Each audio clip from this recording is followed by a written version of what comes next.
Delivering clear, concise, and entertaining content on demand, this is sharpertalkmedia.com. Join the community. Welcome to Higher Up, the podcast designed to help you take your business to a higher level. Get the latest news and updates on everything human resources. Unlock the occupational DNA so you can identify, select, develop, and retain top talent. And now, your host, John Beck.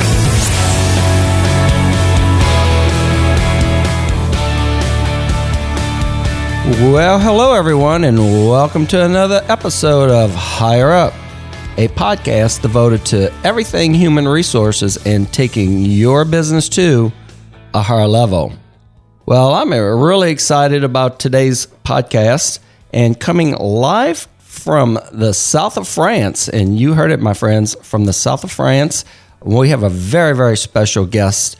And our guest today has served as National Director for Great Britain and Ireland for a major publishing company since 1998. Additionally, in 2004, he was named Executive Vice President, adding responsibility for developing the firm's European and Southeast Asia operations. He directly supports partners in growing their businesses, especially through helping their clients to develop more effective leaders. He has written 4 books, Winning Business Proposals, 3 editions since 1994, The Customer Continuum, The Business Bathroom Bible, which we're going to want to ask a little bit about that. I have not read that one, but I will. He's co-authored 40 Strategies for Winning in Business, and most recently, Leadership Charisma. Over the last 20 years, he's had more than 1,000 articles published worldwide.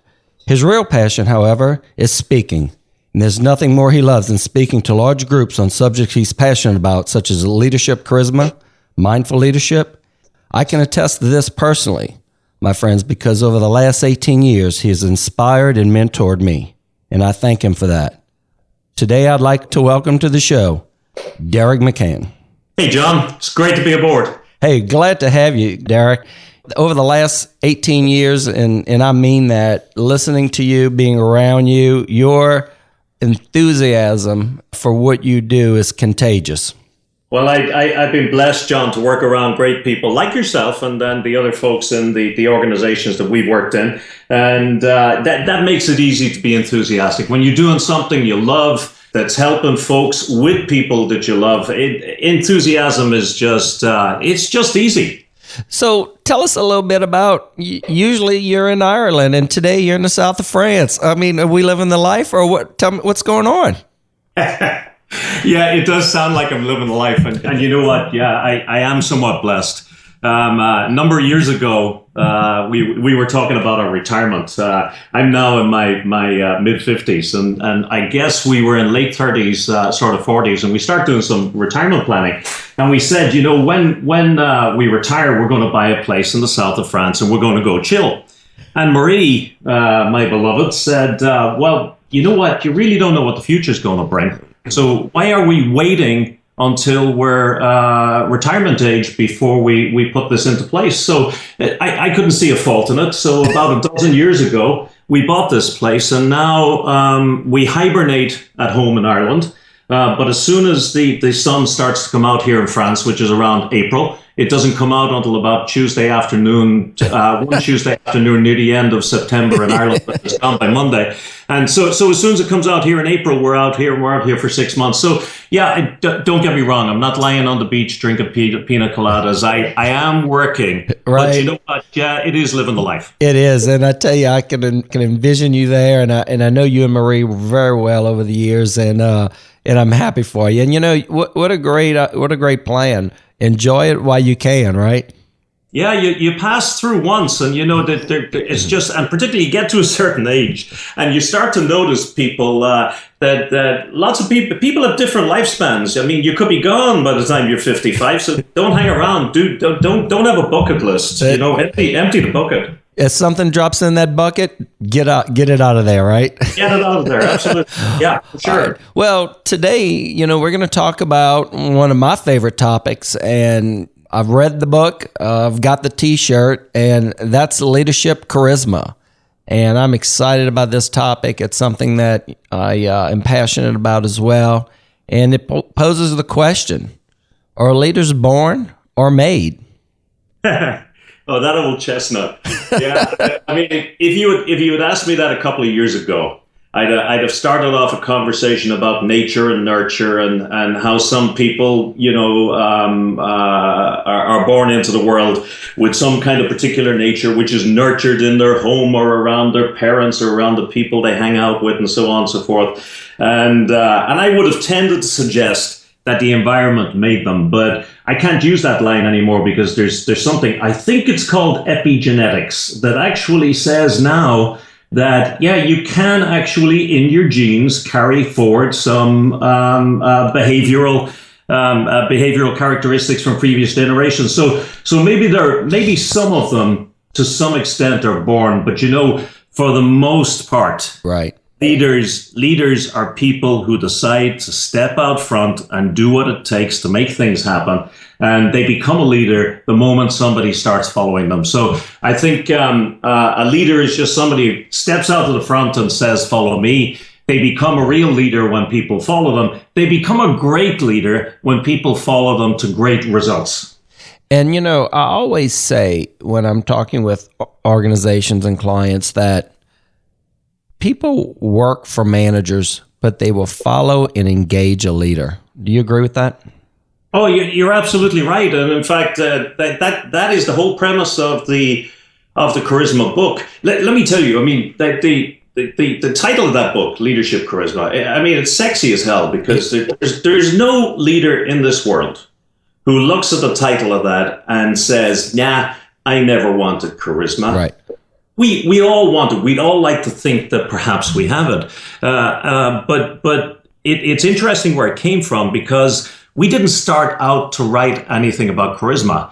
What in fact we did when the global financial crisis happened or was starting to hove onto the scene maybe in 2009, 2010, we knew that clients were going to be challenged in the following years to engage their people to get spectacular results because they were going to have to get more with less. Right. And so we started investigating what does it take to make somebody an engaging leader.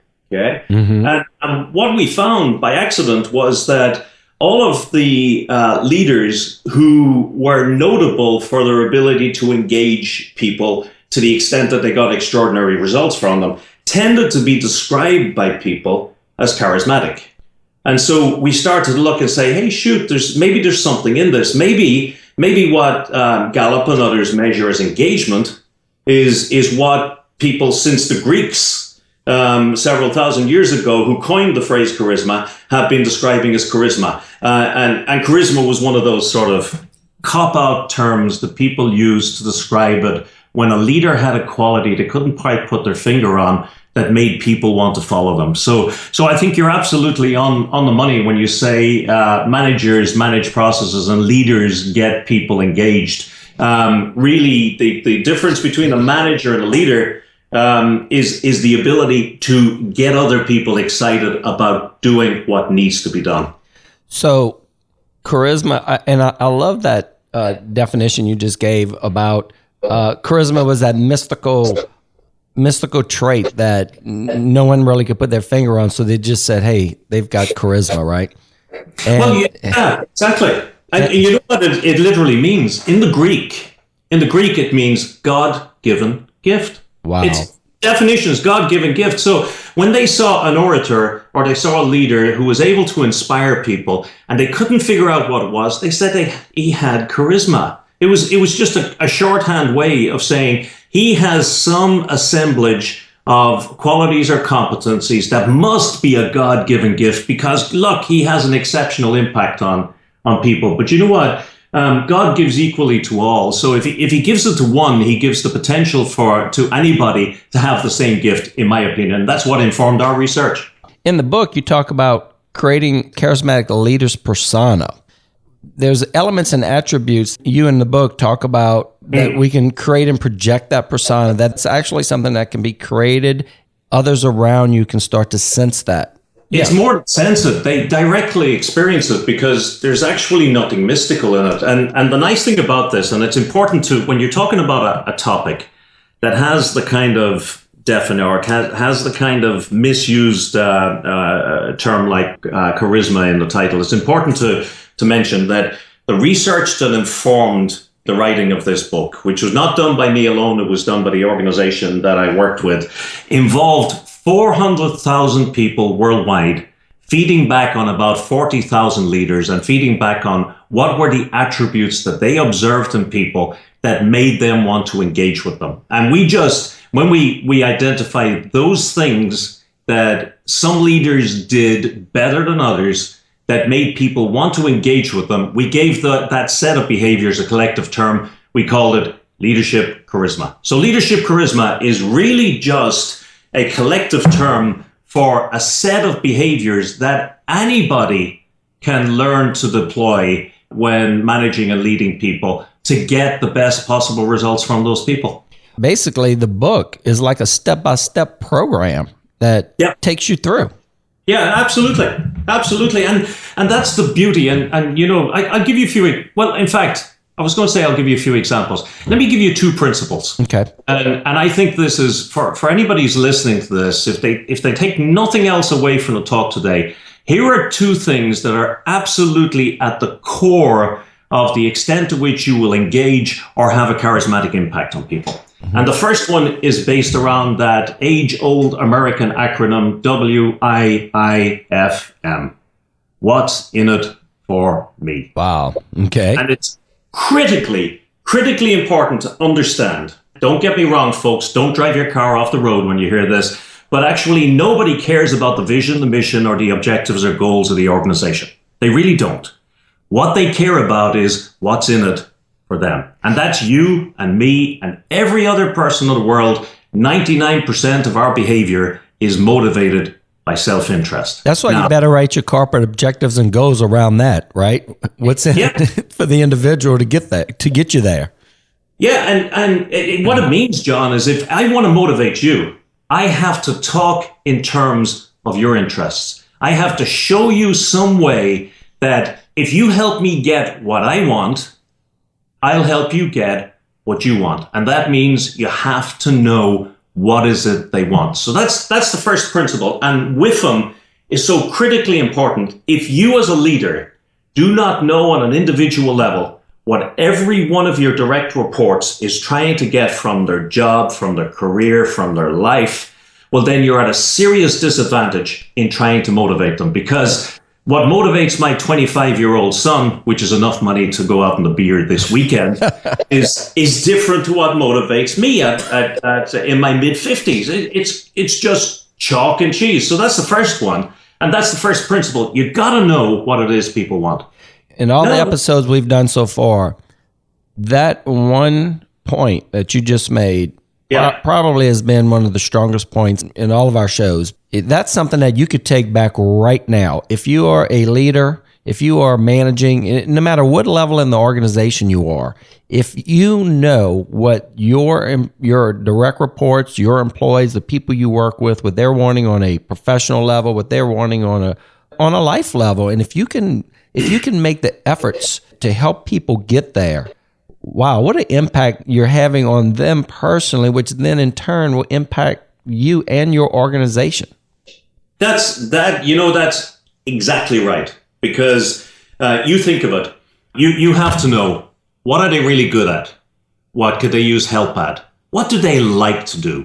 Where would they like to go in their career? What's important to them at this point in time? Where is their family at? Et cetera, et cetera, et cetera. If you know that, well then almost subconsciously, assuming you care to do so, you'll find yourself approaching them with tasks and work that will help them to get more of what they want when they're helping you to get what you want. And I always talk about that as getting their vision in sync with your vision. Because when they see, hey, if I help him get what he's trying to get, I get what I'm trying to get. So if I'm trying to get career progression and Derek gives me tasks that help me develop my skill to move in that direction, hell, of course I'll engage with him. Yeah. What's interesting is they are now seeing you as a leader, not just managing day-to-day tasks, but a visionary leader, that mystical, what we just talked about. They may not be able to put a finger on it, but there's something there that individual is seeing within that leader that makes them want to perform. That's absolutely right. And step away even if you're thinking, listen to this, folks, and you're thinking, hey, I wonder is that accurate? I just draw your attention to anybody, let's say in the political world, draw your attention to anybody whom you find charismatic, anybody that you find really inspires you. And what you'll find is that they are saying things about what they're going to do and how they're going to do it that will impact you in a way that you want to be impacted. They're talking about building a world that you want to live in. So they are giving you what's in it for you. So it's really just about creating, and this has to happen on a person by person basis, creating an environment, as I say, where they become fellow travelers. We are both moving in the direction of achieving something. I'm getting mine, you're getting yours. From the persona perspective, that's the first major piece you feel is, and the book outlines that as well. I mean, step by step, making that decision to engage the individuals and knowing what they need and what's in it for them and helping them achieve that. What's next? Well, the second sort of, I would call it guiding principle that should guide your behavior. And this is driven by, I suppose, the last 20, maybe 25 years, the positive psychology revolution. And this is something we called it in the book. We called it the charismatic equation. And what we said is the extent to which you are perceived as being charismatic is directly proportional to the extent to which people either feel or do better after each interaction with you. So if you're the sort of person whom every time the people who work for you interact with you, they go away feeling, oh, I'm more clever than I was before, I've learned something. Oh, I'm more enthusiastic than I was before because, God, that guy is such an enthusiastic guy. Or, oh, I feel good about myself because he noticed that I was doing something good. If every time you interact with people, they walk away feeling more positive and more upbeat, they will perceive you as charismatic because the world is too short of people like that. There are so many people. There was somebody you and I both know, a gentleman called Jim Serbascu, God bless him. He passed on a few years ago. Yes. And he used to talk about a lot of people walking around, and I think he called them psychic zombies or something like that. Right. And there were people walking around with an umbilical looking to plug into you and suck the positivity out of you. Well, when you're the sort of person, when you meet somebody that you plug into them and you fill them full of enthusiasm, positivity, hope, inspiration, now you're charismatic. So those two principles really, one, think in terms of the other person's interest. Second, be a force for positivity. They'll drive your day-to-day behaviors. And there are some specific behaviors that grow directly from those two principles. When you brought up Jim Serbascu, who was, obviously incredible individual and certainly a mentor for me for almost my entire professional work life. Yes.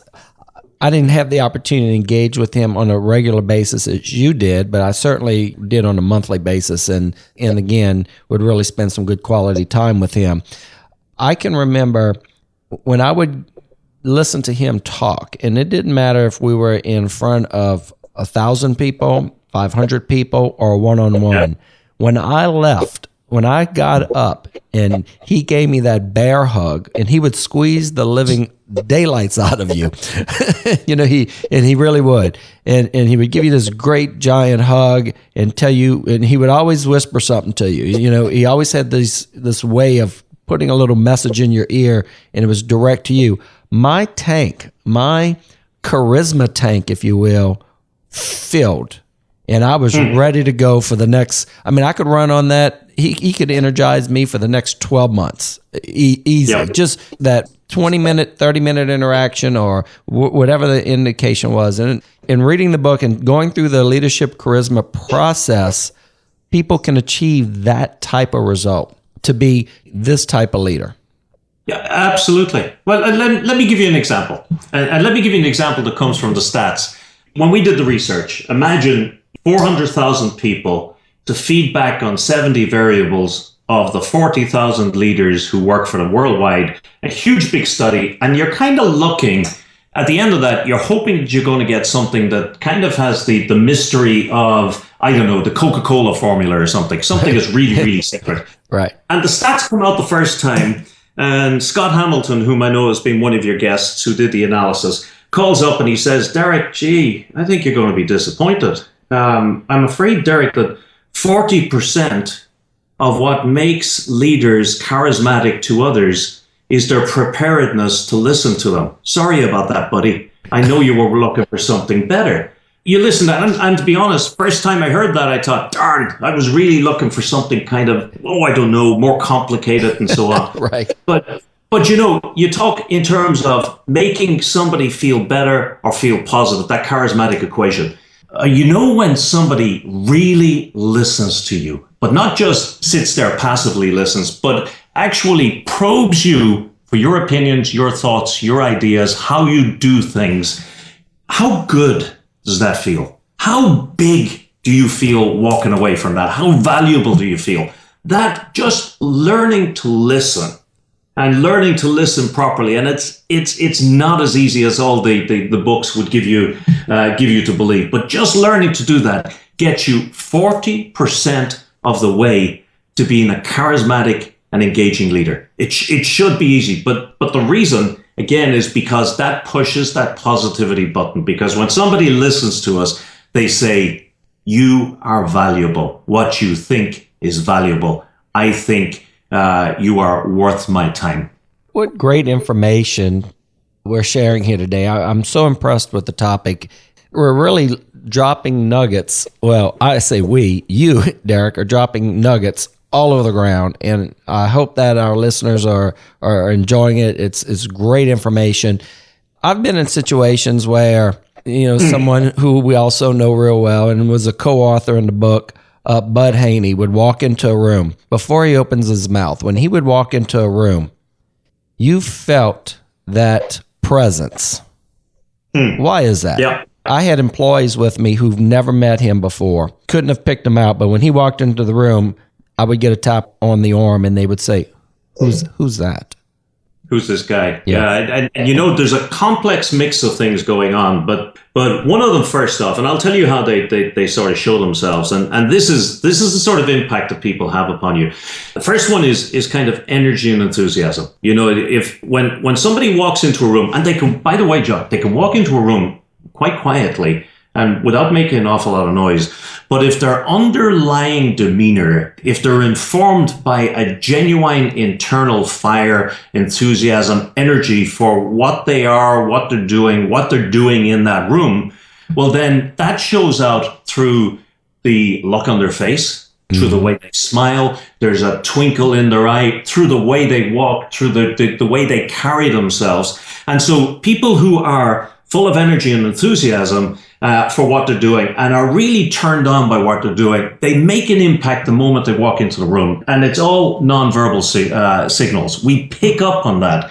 So you don't have to go and buy the book and find out how can I fake being confident and super confident and energetic and enthusiastic. All you have to do is make sure that you're doing a job about which you can feel endless enthusiasm. Now, I know you don't promote what you do in the real world on the show here, so I won't go into it in detail, but I will say one thing. One of the things that you do, I know, and you do very well, is you help people to put the right people into the right jobs. Yes. Because you put the right people in and you put somebody doing a job that they're capable of doing work they want to do that suits their personality, and you light a fire inside them.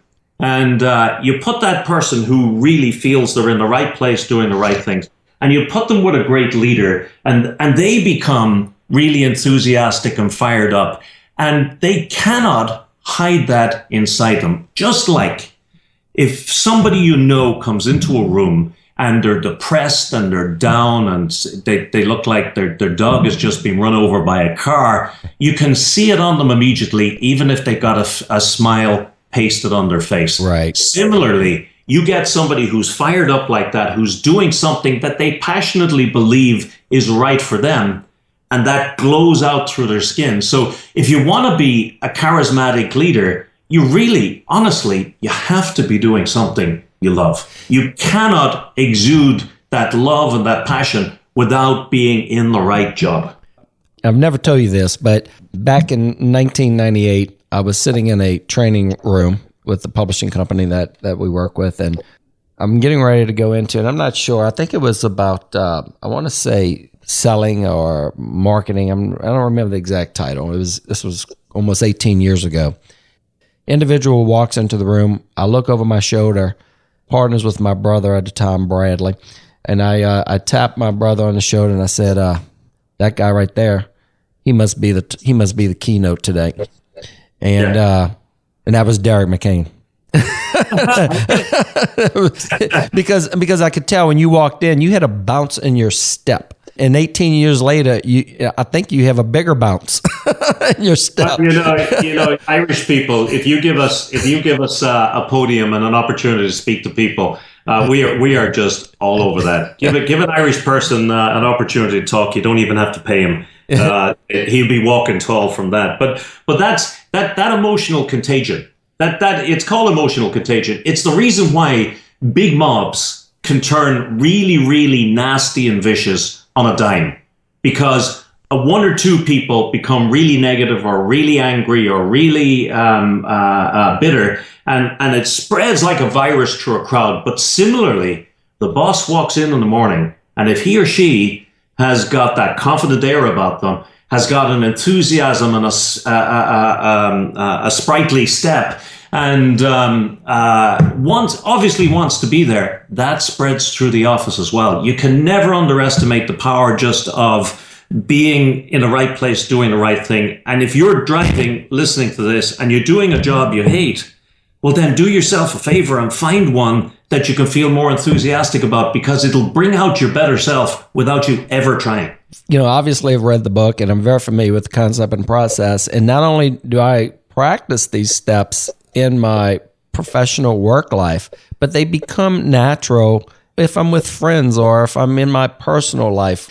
It happens all around you. It's not just at the office. It happens when you're in groups and meetings with community and family. Once you start to exude that leadership charisma, whether it's your kids, whether it's your family, community leaders, work, whatever the case may be, that impact carries over to all aspects of your life. Yeah, no doubt. As we wrap up, what great points. What's the biggest takeaway that you want to leave? You've covered so much, and I know there's so much more. We could actually spend 4 or 5 hours talking about 4 major steps and then all of the components. I know there's 18 different components that go into the process, but wrapping it all up, if you could just tell us one thing that you feel, what would the message be?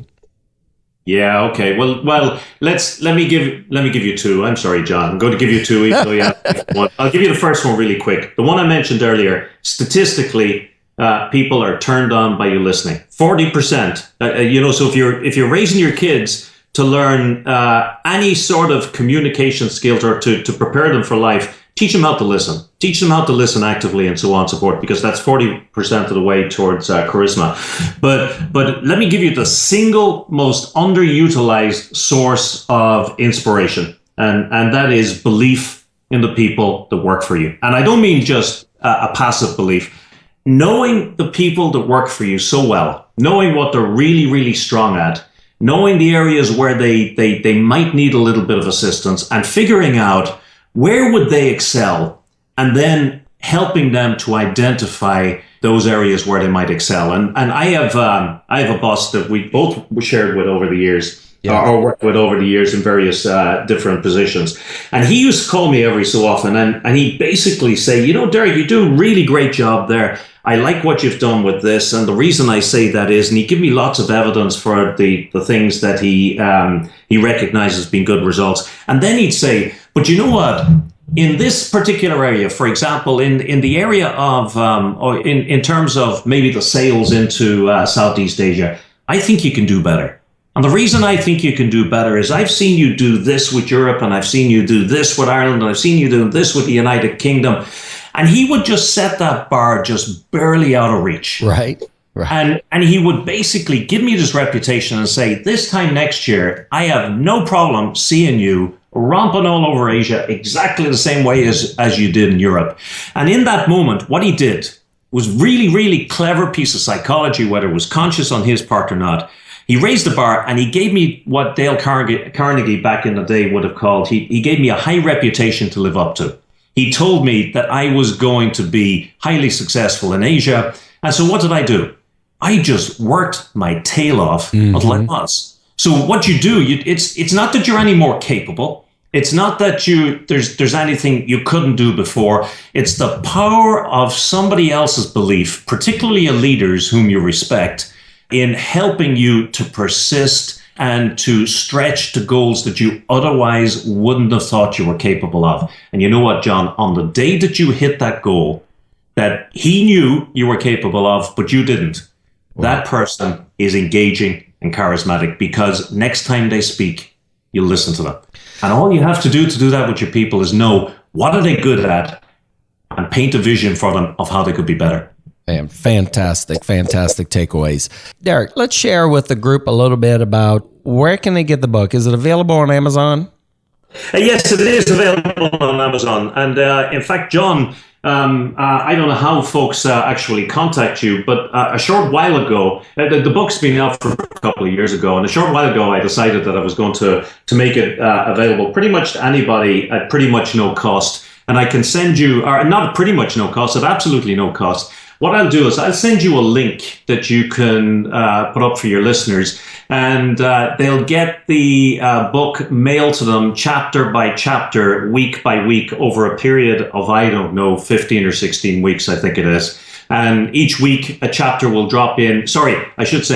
An audio version of it will drop into their mailbox so that they can listen to it in the car, chapter by chapter. So I'll send you a link afterwards, and you can share it with your listeners and get their hands on it. So don't spend your money, folks. You can get the free audio version. Well, what a great gift that is. And look, I appreciate that, and I'm sure my listeners will as well. And yeah, I'll put that link up, and folks, you can find that at hrhireup.com. Just look for the Derek McCann segment, and you'll be able to see that there. Tell me a little bit about some of the things that you do.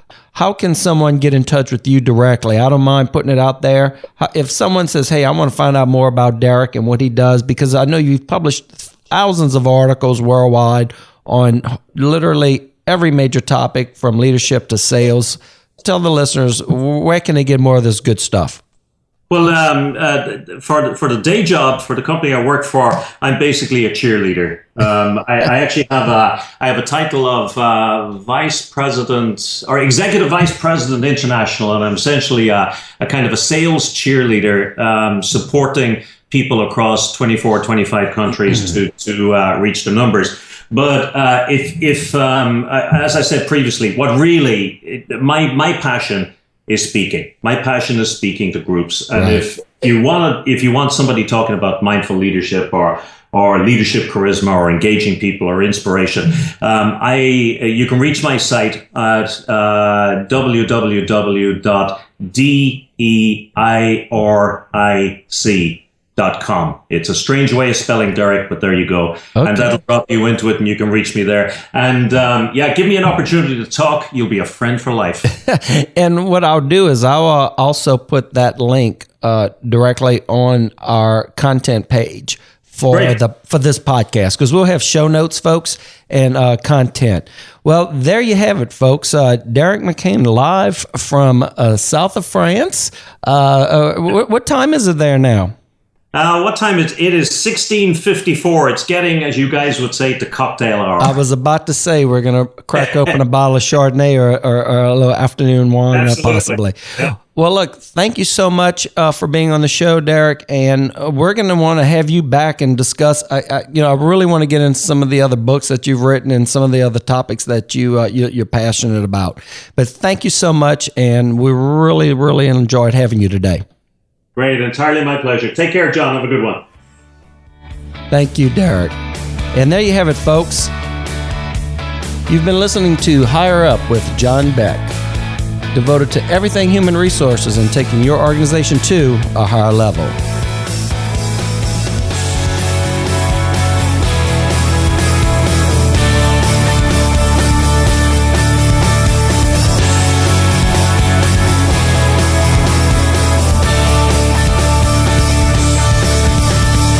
Thanks for listening to Higher Up with John Beck. For show notes, updates, and more on how to break the code to unlocking occupational DNA, Join the community at hrhigherup.com.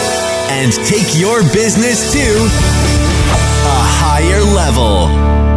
This has been an exclusive production of SharperTalkMedia.com. Join the community.